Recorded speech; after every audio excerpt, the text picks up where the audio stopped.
Hi hello నమస్తే welcome to మనం TV. ప్రస్తుతం మనం ఖమ్మం నగరంలో ఉన్నటువంటి రామన్నపేటలో ఉన్నాం. దానవాయిగూడిని దాటినాకే రామన్నపేట వస్తుంది. ఇక్కడ ఒక బుడతడు ఒక పెద్ద ఆవిడకి వృద్ధురాలికి సహాయం చేస్తున్నాడు. దీంతో మనం ఇక్కడికి రావడం జరిగింది. ఈ బుడతడు ఎందుకు సహాయం చేస్తుండో ఆ వృద్ధురాలి పరిస్థితి ఎందుకు తెలుసుకునేందుకు వాళ్ళ ఇంటికి కూడా వచ్చాం. ఈమె పేరు తిరుపతమ్మ. దాదాపు ఈ వృద్ధురాలికి 106 సంవత్సరాలు ఉన్నట్టుగా చెప్తున్నారు. ప్రభుత్వం నుంచి పెన్షన్ కావచ్చు, మిగతా ఎటువంటి ఫెసిలిటీస్ కూడా ఏమి రాని పరిస్థితిలో లోకల్గా అడుక్కొని ఆమె జీవనం గడుపుతుంది. ఈ బుడతడు ఉదయం సాయంత్రం ఆమెను బయటికి తీసుకురావడం చేస్తున్నాడు. ఈ బుడతడికే 3 ఏళ్ళు ఉంటాయి. వీడే ఈ వృద్ధురాలకి సాయం చేస్తున్నాడు లోకల్గా ఉన్న వాళ్ళు చెప్తున్నాడు. అసలు ఆమె పరిస్థితి ఏంది, తిరుపతమ్మ అసలు ఎక్కడ నుంచి ఇక్కడికి వచ్చి ఉంటుంది, ఆమె ఇల్లు పరిస్థితి ఆమె చూసినట్టయితే అసలు ఏం లేవు, తలుపులు కూడా లేవు, పెన్షన్ కూడా రావట్లేదని చెప్తున్నారు. ఆమెతో మాట్లాడే ప్రయత్నం చేద్దాం. చెప్పు తిరుపతమ్మ గారు, మీ పరిస్థితి ఏంటమ్మా? ఏ ఊరు మీద అసలు సొంతూరు? సొంతూరు ముత్తగూడ. అట్టిల్లా ఊరు పుట్టిల్లా ఊరు. అమ్మ పోయింది, అయ్య పోయిండు, అమ్మమ్మ తింటే అమ్మమ్మ పోయింది. నా కన్నులు పోయారు, కొండోళ్ళు పోయారు, అంతా పోయారు. ఇప్పుడు నీకు ఎన్ని సంవత్సరాలు ఉంటాయి పెద్దమ్మ? 106 ఏళ్ళు కన్నా ఈ శివరాత్రికి 106 ఏళ్ళు వెళ్ళిపోతాయి. ఇంకేనా పిల్లలు లేరా? కొడుకులు కూతుళ్ళు ఎవరు లేరా? ఎవరు లేరు. మనవరాళ్ళు ఉన్నారు, ఇద్దరు మనవరాళ్ళు ఉన్నారు. కానీ వాళ్ళు అత్తగారిళ్ళల్లో వాళ్ళు హైదరాబాద్ పట్ల చాక వెళ్తారు, కూలినాలు చేసుకొని. ఎంతమంది కొడుకులు నీకు అసలుకి? 6 కొడుకులు పెట్టారు, 6 బిడ్డలు పెట్టారు. 12 మంది మొత్తం. 12 మందిని జాతి పెళ్లిళ్ళు చేసినావు. అందరు పెళ్ళిళ్ళు, అందరు పిల్లలు, అందరు పిసికే ఎట్లేసరా. వాళ్ళందరూ ఇప్పుడు ఉన్నారా మరి? ఎవరు లేరు ఇక, అందరు చనిపోయారు. అంతా చనిపోయారు.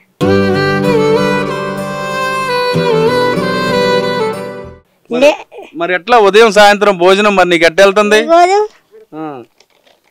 అడక్కొచ్చుకుంటావురా?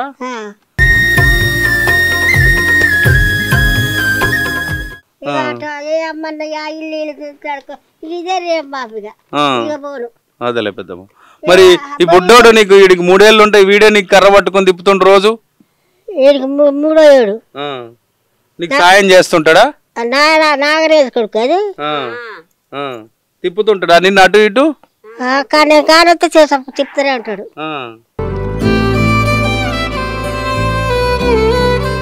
ఇప్పుడు నీకు సపోర్ట్ కి ఈ బుడ్డోడు ఒక్కడే ఏడా? ఈ బుడ్డోడే.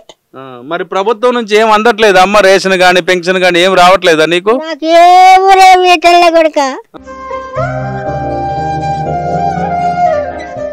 ఎందుకనట? ఎందుకు ఇట్లా మీరు అప్లికేషన్ పెట్టుకోలేదు? ఎవరున్నారో పెడతారు. ఆ బిడ్డ కొండాల్లో అటు ఇటు తిప్పింది, హైదరాబాద్ లో చచ్చిపోయింది. ఓ బిడ్డ నీడబెట్టిన, ఒక కొడుకునేమో అక్కడ ఏ ఊరో పనికి పోతే ఆండే పెట్టొచ్చిన, పనికి పోయి ఆండే పోయిండు. 7 వాళ్ళు రాలిపోయారు కొడుకు.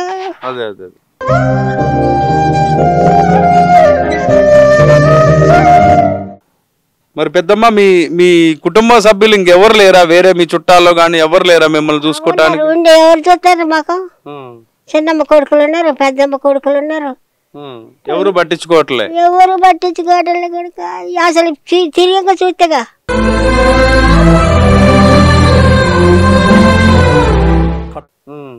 ఉన్నదా సత్యందా తిరిగి చూస్తేగా.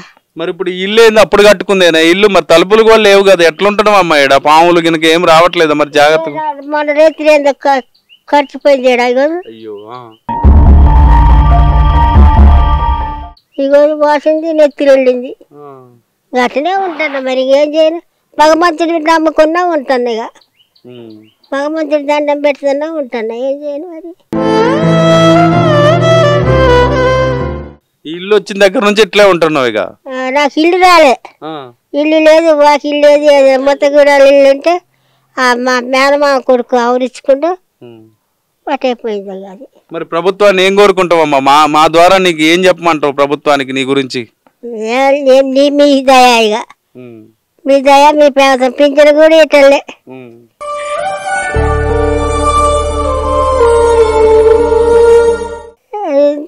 నీ పూర్తి పేరేంది అసలు? మీ సొంతూరు ఎక్కడా? ముత్తగూడమే. ముత్తగూడ నుంచి ఖమ్మం వచ్చారా? ముత్తగూడ సొంత ఊరు. మా అమ్మది, మా అమ్మమ్మది, మా నాయనమ్మది, నా కొడుకుదే, మా అయ్యదేమో జుజురాపేట. జుజురాపేట నుంచి ముత్తగూడెం పిల్లని చేసుకుంటే ఇక ఆడ ఒక్కటే ఇల్లు ఉంది, ఆడ ఏముంటుందని ఇక్కడికి వచ్చారు మొత్తగూడెం. మొత్తగూడెం వచ్చినాకనే ఇక నేను పుట్టినాక ఇక మా అమ్మ పోయింది, మా అయ్య పోయిండు, అంత మా నాయనమ్మ పోయింది. ఇక కన్నోళ్ళు పోయారు, కొన్నోళ్ళు పోయారు, మేనమామలు కూడా 4 చచ్చిపోయారు. ఇక ఎవరు దిక్కున్నారు కొడుక. ఇప్పుడు ఎవరు లేరు అట్లయితే నీకు? పెద్దమ్మ కొడుకులు 6 అయితే 6 ఇట్లా అంతా పోయారు, ఒక్కడుండు.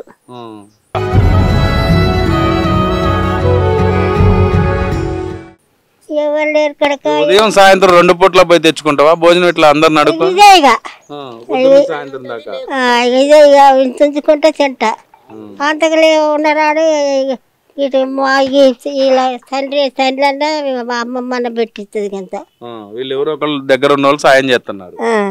సరే పెడుతున్నా ఉంటే ఏ ఆకలి అనిపిస్తున్నా. సరే నువ్వైతే ఏం దిగులు పడకు, ఏం కాదు, ఇక అయిందేదో అయిపోయింది. నీకు మంచిగా ప్రభుత్వం నుంచి అందాల్సినవి అన్ని మేము కూడా ప్రభుత్వానికి తెలియజేస్తాం మీ గురించి. అయితే నువ్వైతే ఆరోగ్యంగా ఉన్నావు కదా ఇప్పటికైతే? బాగా నొప్పి లేకుండా ఉన్నా కానీ ఈ మోకాళ్ళ నొప్పులు వచ్చినాయి. మాతలు మిగతా పోతున్నాయి, మాతలు వేసుకుంటే మాతలు వేసన్నా అక్కడ చికెన్ కొట్టి అమ్మనింది తురుకోళ్ళమ్మ. ఒకసారి 6-5 ఇస్తుంది చిన్నగా పోతే. ఆ నొప్పి లేచినాడల్లా వేసుకొని ఇంక నీళ్ళు తాగి పండుకుంటా. నడవలేస్తున్నావా? అటు ఇటు తిరగలేస్తున్నావా? తిరుగుతావా? అటు ఇటు తిరగలేస్తున్నావా? తిరుగుతున్నావా? నడుస్తున్నావా కొద్దిగా ఏమన్నా? గట్టినే ఇక వంగబడి ఒక ఇల్లు 2 ఇళ్ళకి పోతే ఇంత పడి తెచ్చుకొని ఇంకా అదే రేపు ఇంత మాపిందంట. ఉండనాడో రేపు తింటే లేనాడో పంత. ఇది మనం చూడొచ్చు, తిరుపతమ్మ ఇల్లుకు కూడా తలుపులు లేవు, లోపలికి అనేక పురుగులు పాములు కూడా వస్తున్నాయి అని చెప్తుంది. కానీ ఆమెకి ప్రభుత్వం నుంచి పెన్షన్ కూడా ఇంతవరకు అందకపోవటం వల్ల ఆమెకి చాలా ఇబ్బంది ఎదురవుతుంది. ఉదయం సాయంత్రం కూడా ఈ రామన్నపేట గ్రామంలోనే 2-3 బజార్లు తిరిగి అడుక్కొని, ఉదయం పూట అడుక్కొని అదే సాయంత్రం కూడా తిని బతుకుతున్నా అని చెప్తుంది. 106 సంవత్సరాలు ఉన్నాయి ఆమెకి. ప్రస్తుతం ఆమె నడవలేకున్నా కూడా కడుపు కోసం తిరిగి అడుక్కునే పరిస్థితి ఆమెకి వచ్చిందని చెప్తుంది. ఎవరు కూడా లోకల్గా కొంత సపోర్ట్ దొరకడం తప్ప ప్రభుత్వం నుంచి ఏమీ రాకపోవడంతో, కుటుంబ సభ్యులు కూడా ఎవరూ లేకపోవడంతో, కొడుకులు కూతుళ్ళు అందరూ చనిపోయారు. 2 మనవరాళ్ళు ఉన్నా కూడా వాళ్ళు హైదరాబాద్లో సెటిల్ అయి ఉన్నారు. ఏమైనా పట్టించుకునే పరిస్థితి లేదు. ప్రస్తుతం ఈ ప్లేస్ కూడా వాళ్ళ రిలేషన్స్కి సంబంధించింది. ఈ జాగాలో ఈ చిన్న ఇల్లు వేసిన వాళ్ళు వదిలేశారు. దాని తర్వాత ఆమె ఇక్కడే ఉంటుంది. ప్రస్తుతం అయితే సిచ్యువేషన్ చాలా దారుణంగా ఉందని చెప్తుంది. ప్రభుత్వం వెంటనే తనకు సహాయం అందించాలని చెప్తుంది. ఇక్కడ ఉన్నటువంటి స్థానికులు కూడా ఉన్నారు, వాళ్ళతో కూడా మాట్లాడే ప్రయత్నం చేద్దాం. చెప్పండి అమ్మా, ఎప్పటి నుంచి ఉంటుంది ఇక్కడ? చాలా నుంచి ఉంటుందండి, చాలా సంవత్సరాలు. బిడ్డ అల్లుడు ఉన్న కాడి నుంచి. ఇక ఆ బిడ్డ అల్లుడు చచ్చిపోయినా ముసలమ్మ ఈడే ఉంటుంది. ఆమెను గురించి ఆ ఇల్లు ఉంచారు వాళ్ళు అమ్మకోకుండా. ఏడైనా బుడ్డోడే రోజు ఆమెను తీసుకురావడం తీసుకుపోవడం చేస్తా. మా మనవడే కొడుకు. ఇక అంతకు లేవని రోజు మేము వండకొచ్చి పెడతాం, తింటది. నా కొడుకు అయినా నేనైనా మా కోళ్ళైనా తీసుకొచ్చి పెడతాం, తింటది.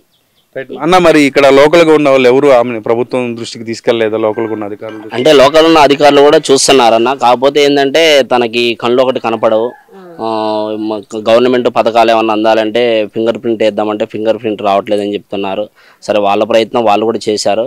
కాకపోతే బామ్మగారి వయసు వచ్చేసి 106 సంవత్సరాలు అయినా కానీ యాక్టివ్గానే ఉంది హెల్త్ పరంగా. ఇక తనకి ఏదన్నా అవసరం ఉండి రోడ్డు మీద పోయేటప్పుడు కనుక ఆ చిన్న బాబే సార్, ఎంతమంది ఉన్నా సరే ఎవరి పనులలో వాళ్ళు ఉంటాము. కానీ వాడు ఎక్కడున్నా క్యాచ్ చేసుకుని ఎమ్మటే ఆమెను తీసుకుపోవడము. ఈ చుట్టుపక్కల వాళ్ళు సరే ఎవరికి తోచినంత వాళ్ళు, అంటే డబ్బులు అయితే కాదు, ఫుడ్ మాత్రం ఎవ్రీడే ఆమెకి సప్లై చేయడము, ఆ విధంగా చేయడము. ఉన్న ఇల్లే కొంచెం నీట్గా ఉంచుకొని పర్వాలేదు. కాకపోతే మనం కోరుకునేది ఏంటంటే సార్, ఆ 106 సంవత్సరాల వయసులో ఆమెకి వెనక ముందు ఎవరు లేరు. మనం ఉంటే మా అంటే 1 రోజు 2 రోజులు పెడతాం భోజనం, తర్వాత ఏం పెట్టలేము. గవర్నమెంట్ నుంచి ఏ విధమైన సహాయం ఆమెకు అందితే కనుక సరే, ఆమెని కనీసానికి ఒక పింఛన్ వస్తుంది అనుకోండి. ఎవరో ఒకరు నాలాంటి వాళ్ళు ఎవరో ఒకరు ఒకరోజు తీసుకొస్తే ఆమెకు అవి పెట్టుకొని కొంచెం ఉపాధి, అంటే ఏదో తినడానికి భోజనం అంతే. వండుకోలేకున్నా కానీ పై ఖర్చులకు ఆరోగ్యం బాగాలేనప్పుడు అట్లా. ఆమెకంటూ 11 మంది సంతానం అని మాతో చెప్పుద్ది సార్. 12 మంది అంట, 6 కొడుకులు 6 బిడ్డలు, అందరు చనిపోయారు. ఇంకా ఘోరం ఏంటంటే బిడ్డల భర్తలు కూడా చనిపోయారు. ఇక వాళ్ళ మనవరాలు ఒక అమ్మ ఉంటుంది హైదరాబాద్లో. ఇక ఎవరి ఫ్యామిలీ వాళ్ళది, అప్పుడప్పుడు వస్తుంటుంది, చూసి వెళ్ళిపోతుంటుంది. ఇక అంతకుమించి ఆమె చేసేది ఏం లేదు. ఇక చుట్టుపక్కల వాళ్ళంటే వాళ్ళు టైం టు టైం భోజనం అయితే పెడతారు. ఇక రెగ్యులర్గా అయితే ఇక ఈ అమ్మ ఉంది, ఉదయం సాయంత్రం వండి పెడతా ఉంటుంది. ఇక అంతకి ఆ టైంలో ఏదైనా ఊరికి పోయిన రోజు లేదనుకో, అమ్మ అని పిలిస్తే లేదమ్మా ఊరికి పోయిందంటే మళ్ళీ పక్క వాళ్ళ ఇంటికి వెళ్ళడము, అక్కడ అడుక్కొని తినడం. ఇక అది ఆమె జీవనశైలి అది సార్. ఇక మాది ఇది మనం చూడొచ్చు. తిరుత్తమ్మ గాథ చాలా దారుణంగా ఉంది. ఆమె పరిస్థితి ఏమీ బాగలేదు. ప్రస్తుతం ఆమె ఫుడ్కే చాలా అవస్థలు పడుతున్న పరిస్థితి కనపడుతుంది. ప్రభుత్వం వెంటనే తనకు పింఛన్ వచ్చేలా చేయాలని తను కూడా కోరుకుంటుంది. లోకల్గా ఉన్న పబ్లిక్ కూడా 1 రోజు 2 రోజులు సాయం చేస్తాం కానీ జీవితాంతం సాయం చేయాలంటే ఎవరికి సాధ్యం కాదని చెప్పి వాళ్ళు కూడా చెప్తున్న పరిస్థితి. ప్రభుత్వం వెంటనే ఆదుకోవాలని చెప్పేసి మనం టీ తరపున మనం కూడా విజ్ఞప్తి చేద్దాం. ఇది ఇక్కడ పరిస్థితి. నరేష్తో కిరణ్, రామన్నపేట నుండి.